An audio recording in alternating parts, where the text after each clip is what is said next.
Fala meu povo, sejam bem-vindos a mais um vídeo aqui no canal Meu Bahia. Hoje, segunda-feira, após derrota do Tricolor de Aço, vamos trazer mais notícias e informações a respeito do Bahia, comentar também sobre um assunto muito importante, ou pelo menos vai ser muito importante nesse momento do Campeonato Brasileiro.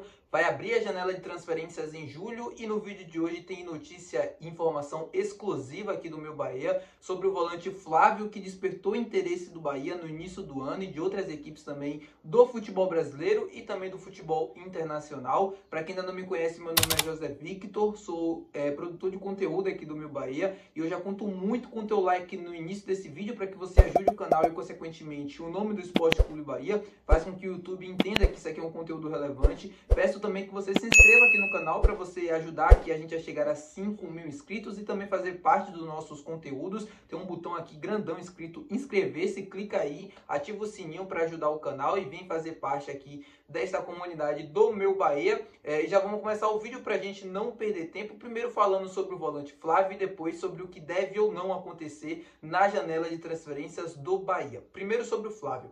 Eu conversei agora há pouco com a mesma pessoa que me deu a informação há um tempo atrás de que a prioridade do Flávio não era voltar ao futebol brasileiro e que a situação dele está muito difícil de acontecer, né? A vinda dele para o Bahia é muito difícil de ser concretizado. E eu conversei com essa pessoa agora há pouco e perguntei, né, a atualização sobre a respeito desse interesse, dessa negociação, se transformou em proposta oficial. Afinal, como eu falei para vocês no início do vídeo, a janela abre no dia 10 de julho e não, meu povo. Essa pessoa me falou que o Flávio não vem para o Bahia, ou seja, já temos um desfecho dessa situação, dessa história, né, que se criou aí no início do mês, no final ali, no meio do início de junho, quando o Caio Leone trouxe essa informação e ela de fato foi confirmada. O Bahia chegou a demonstrar interesse na contratação dele, porém as coisas não aconteceram. A prioridade do Flávio não era voltar ao futebol brasileiro e ele não deve retornar ao Bahia, não deve retornar ao Brasil neste momento. Ele deve seguir no clube que ele estava atuando na Arábia Saudita, no Al Taum, pelo menos é isso que foi me passado. Ele, lembrando, tinha contrato com o Trabzonspor da Turquia e tinha um contrato de empréstimo com este clube da Arábia. Este contrato chegou ao final, né, o contrato de empréstimo, o vínculo dele também com o Trabzonspor da Turquia chegou ao final, ele virou um jogador livre no mercado e era assim que o Bahia pretendia contratá-lo, pretendia assim, buscar ele dentro do mercado, mas o clube da Arábia fez uma proposta, acredito eu que tenha sido melhor, e ele também optou por continuar no futebol árabe,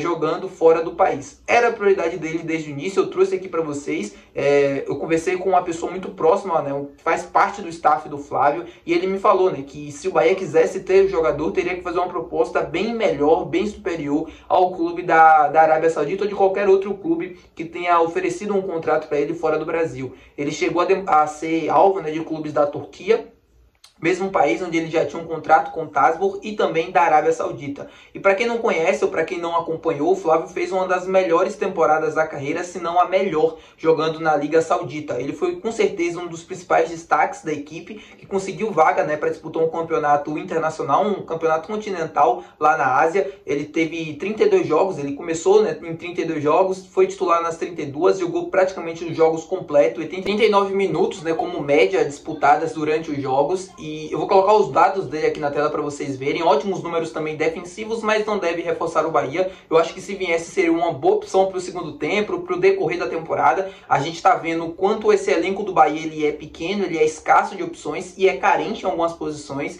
E eu acho que o Flávio poderia reforçar isso muito bem, eu poderia ajudar e ser bastante útil, mas não deve acontecer.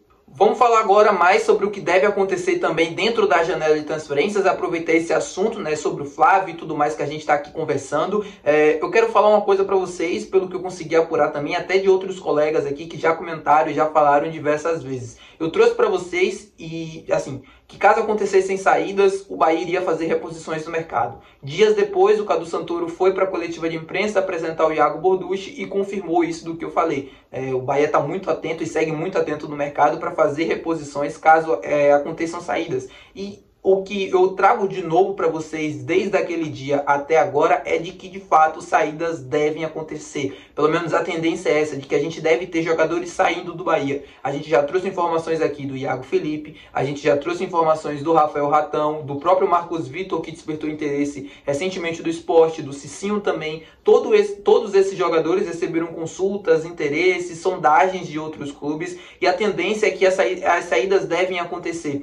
Primeiro, para melhorar a qualidade do elenco. Eu me refiro, por exemplo, ao Iago Felipe, um atleta que chegou ao Bahia, desde então alternou entre a titularidade e a reserva. Neste ano de 2024, ele tem pouquíssimos minutos, é um atleta que não é tão importante assim dentro do time do Rogério Ceni, assim, pelo jeito do time jogar. Quando ele entra, na maioria das vezes, o time muda muito a característica. Por exemplo, ele e o Jean Lucas são jogadores completamente diferentes, com características também bem diferentes. Não é um atleta que ajuda na construção do jogo, a questão física também é um problema, não é um atleta que se destaca tanto pela recuperação de bola e pelos números defensivos. Esse jogo de posse de bola e de um time construtor, o Iago não se encaixa bem. Eu acho que a saída dele seria até benéfica nessa questão, mas aí óbvio que você teria que trazer reposições, porque como a gente comentou no início do vídeo, o elenco é bastante curto e não dá para você ficar mandando jogadores embora e ficar assim, a refém dos que estão jogando. A gente viu o Jean Lucas errando praticamente todo no jogo de ontem. É também um sinal e um reflexo do cansaço acumulado dos jogos. O Jean Lucas é praticamente insubstituível dentro desse time do Bahia. São mais de 20 jogos consecutivos como titular e na maioria das vezes atuando com os 90 minutos em jogos de 3 em 3 dias, 2 em 2 dias, com viagens também longas. Humanamente falando, é impossível o atleta manter sempre o mesmo alto desempenho. Não é uma desculpa pelo gol perdido no jogo de ontem, mas só dando uma brecha para vocês que em algum momento a gente vai sofrer com lesões, a gente vai sofrer com cartões amarelos e é importante ter um banco qualificado. Então, a saída do Iago, não sei se o Iago vai sair ou não, tá? Que é apenas um palpite. Seria benéfica nessa questão. O Marcos Vitor, já expliquei para vocês, é um atleta jovem, é um atleta que precisa ganhar maturidade, precisa ganhar minutagem, e dentro do Bahia, nessa temporada, vai ser muito difícil que isso aconteça. Então a saída dele poderia ser benéfica também para que ele possa jogar mais, para que ele possa ter mais oportunidades. O Cicinho, eu não vejo com bons olhos assim a saída. Eu acho que é um atleta bastante útil a esse elenco, atua nas duas laterais, é um atleta experiente, 34 anos, pode ajudar e agregar muito no vestiário, no extracampo, mesmo sem estar atuando, além, claro, de ser uma opção, né, no banco de reservas. A gente tem hoje na lateral direita o Santiago Arias, que é assim, o titular absoluto. Tem o Gilberto, que começou mal, mas vem fazendo bons jogos. Nas últimas partidas ele vem sendo regular, ele não vem comprometendo muito. E tem o Cicinho, que sempre entra no lugar do Gilberto quando ele precisa estar sendo substituído, ou quebra um galho na lateral esquerda quando a gente estiver precisando. Na lateral, nesse momento, a gente tem apenas o Iago e o Rian, que são laterais de ofício. O Luciano Juba, que foi adaptado nessa posição nessa temporada, também pode fazer e vem fazendo ela. Tem a questão defensiva, que é o grande problema do Juba desde quando ele começou a atuar por ali, mas a questão da construção de jogo, da qualidade, tudo isso é indispensável. A gente sabe como o Luciano Juba é muito bom nesse quesito.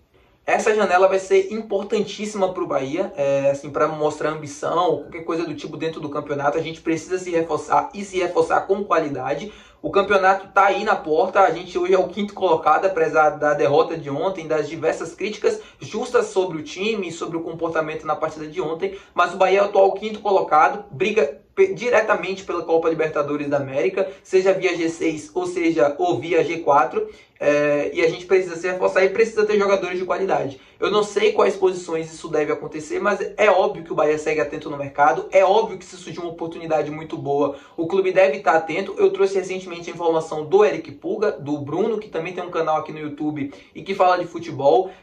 Eu não acho que a chegada do Eric Puga seria a solução dos problemas do Bahia, mas agregaria bastante. Eu acho que é um atleta de futuro, não é um atleta para agora. O Kaique é um atleta que já esteve por aqui, pertence ao Manchester City, estava em Girona. A gente acreditava que ele poderia ter um desfecho por lá ou qualquer coisa do tipo, mas isso ainda não aconteceu. E eu acho que, se eu não me engano, eu ainda vou apurar isso com mais detalhes, mas ainda não se tem uma definição completa sobre o Kaique. Então vale a pena até a gente ficar de olho e eu checar também essa informação para trazer qualquer coisa a vocês, mas não é criando nenhuma expectativa, tá? Deixando bem claro isso aqui. E é isso. A gente vai ter que aguardar. Como eu falei, a janela começa dia 10 de julho, as movimentações do Bahia, saídas devem acontecer e por isso reposições também. Espero que sejam reposições à altura do momento que a gente está vivendo, daquilo que a gente pode conquistar, porque a oportunidade está batendo na porta. O Bahia não pode fazer ou não pode permitir que as reposições sejam abaixo do nível dos jogadores que aqui já estão. A gente não pode se contentar com pouco, visto que o elenco é curto, tem lacunas e precisa se reforçar. E assim, a gente está dando sorte, na verdade, nesse início de temporada pelas não lesões e pelas não suspensões, né, dos cartões amarelos. O Bahia está passando ileso praticamente nesse início de campeonato. Espero que consiga se manter assim por muito tempo.